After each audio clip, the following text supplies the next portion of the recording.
Hi guys, अगर मैं आपसे बोलूं चैट जीपीटी से सिर्फ एक सिंपल क्वेश्चन पूछना भी पानी कंज्यूम करता है तो क्या आप बिलीव करोगे? नहीं ना।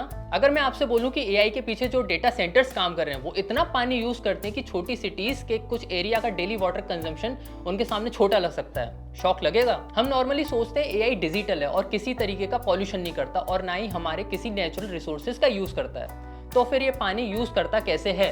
आज के इस वीडियो के एंड तक आप जान जाओगे कि chat GPT, Google Gemini, cloud और बाकी एआई टूल्स आपके एक छोटे से सवाल का जवाब देने के लिए कैसे ढेर सारा पानी यूज करते हैं। एंड ट्रस्ट मी गाइस, ये वीडियो आपकी एक्सपेक्टेशन से भी ज्यादा क्रेजी होने वाला है। हाय, मेरा नाम है आशुतोष। चलिए शुरू करते हैं। एआई डिजिटल है तो वाटर कहाँ यूज होता है? सबसे पहले आपके एक मिथ को तोड़ते हैं। एआई खुद पानी नहीं पीता, एक्चुअल गेम होता है डेटा सेंटर्स में। जब आप चैट जीपीटी पर कोई क्वेश्चन पूछते हैं, भाई GTA 6 कब आएगा या मेरा असाइनमेंट का आंसर लिख दो, तो तुम्हारा मैसेज इंटरनेट के थ्रू जाइंट डेटा सेंटर्स तक ट्रेवल करता है। डेटा सेंटर्स मतलब एक बहुत बड़ी बिल्डिंग जिसमें हजारों पावरफुल कंप्यूटर्स एक साथ काम कर रहे होते हैं। और ये कंप्यूटर्स नॉर्मल गेमिंग पीसी नहीं होते हैं, ये जाइंट्स मशीन्स होती हैं, बड़ी बड़ी मशीन्स होती हैं। जितना ज़्यादा एआई का यूज़ होगा उतनी ज़्यादा कैलकुलेशन होगी, और जितनी ज़्यादा कैलकुलेशन होगी उतनी ज़्यादा हीट जनरेट होगी, और यहीं से पानी कंज्यूम होने की स्टोरी होती है शुरू। इमेजिन करो तुमने अपने गेमिंग पीसी पर पूरा दिन GTA 5 या Dota 2 खेला।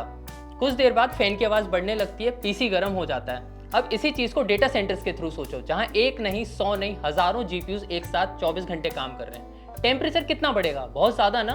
और अगर ये मशीन्स ओवरहीट हो गई तो परफॉर्मेंस डाउन होगी, हार्डवेयर डैमेज हो सकता है। इसलिए कंपनीज को कूलिंग करनी पड़ती है, और कूलिंग करने के लिए यूज़ होता है वाटर। बिल्कुल वैसे ही जैसे आपकी कार के इंजन को ठंडा रखने के लिए कॉलेंट यूज होता है। अब सवाल आता है डेटा सेंटर में पानी कैसे यूज होता है। डेटा सेंटर्स में कूलिंग सिस्टम लगे होते हैं। ये कूलिंग सिस्टम गर्म हवा को बाहर निकालते हैं और मशीन्स को ठंडा रखते हैं।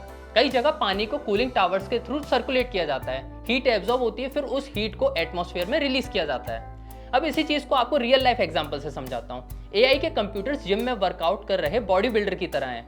वर्कआउट के बाद बॉडी हीट जनरेट करती है और पानी उसके लिए कोल्ड शॉवर का काम करता है। जितना बड़ा एआई मॉडल उतना ज्यादा वाटर कंजम्पशन। अब आते हैं सबसे इंटरेस्टिंग पार्ट पर। चैट जीपीटी का एक प्रॉम्प्ट कितना पानी यूज कर सकता है?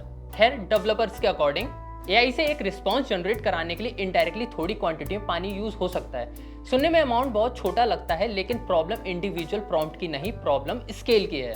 हर दिन दुनिया भर में लोग मिलियंस और बिलियंस रिक्वेस्ट एआई सिस्टम को भेज रहे हैं। इमेजिन करो अगर एक इंसान एक एक बकेट पानी यूज करे और ऐसे ही करोड़ों लोगों, तो टोटल वाटर कंजम्पशन कितना हो जाएगा? और एग्जैक्टली यही रीजन है कि एआई मॉडल्स इतना पानी यूज करते हैं। अब तक हम एआई यूज करने की बात कर रहे थे, लेकिन असली खर्चा होता है एआई को ट्रेन करने में। जब हम चैट जीपीटी जैसे मॉडल ट्रेन होते हैं तब उसे इंटरनेट के ह्यूज अमाउंट ऑफ डेटा पर ट्रेन किया जाता है। ये प्रोसेस हफ्तों और महीनों तक चल सकता है। हजारों सीपीयूज नॉन स्टॉप काम करते हैं, मतलब और ज्यादा इलेक्ट्रिसिटी, और ज्यादा हीट, और उस हीट को कंट्रोल करने के लिए और ज्यादा वाटर। अब आपके दिमाग में एक सवाल आएगा, क्या एआई एनवायरनमेंट के लिए भी डेंजरस है? आंसर इतना सिंपल नहीं है गाइस। एआई वाटर और इलेक्ट्रिसिटी कंज्यूम करता है, ये फैक्ट है, लेकिन एनर्जी एफिशिएंसी इंप्रूव करने, मेडिकल रिसर्च फास्ट करने, ट्रैफिक ऑप्टिमाइजेशन, क्लाइमेट रिसर्च और आम लोगों की जिंदगी बेहतर करने पर भी काम कर रहा है। मतलब एआई हीरो भी हो सकता है और प्रॉब्लम भी क्रिएट कर सकता है। सब डिपेंड करता है कि कंपनीज इसे कैसे डेवलप और ट्रेन करती हैं। लेकिन चिल करो गाइस, गुड न्यूज ये है कि बड़ी टेक कंपनीज नए कूलिंग मेथड्स पर काम कर रही हैं। कुछ कंपनीज रिसाइकल वाटर यूज कर रही हैं, कुछ लिक्विड कूलिंग सिस्टम ला रही हैं, और कुछ डेटा सेंटर्स ऐसी जगह बना रही हैं जहां नेचुरली ठंडा एनवायरनमेंट रहता है। मतलब फ्यूचर में एआई और एफिशिएंट हो सकता है। लेकिन अगली बार जब आप चैट जीपीटी से बोलोगे भाई मेरा असाइनमेंट का आंसर लिख दे या GTA 6 कब रिलीज होगा, तो याद रखना उस आंसर के पीछे सिर्फ एक कोड नहीं, हजारों सर्वर्स, मैसिव डेटा सेंटर्स और एक पूरा का पूरा कूलिंग सिस्टम काम कर रहा है। और इसी वजह से एआई का रिलेशन सीधे पानी से है। अगर इस वीडियो से कुछ नया सीखने को मिले तो लाइक बटन दबा दे एंड टेक्लूसिव को सब्सक्राइब कर लें। और हाँ, जाते जाते आपके लिए एक सवाल, आप एआई का सबसे ज्यादा यूज किस काम के लिए करते हैं? Drop your comments below.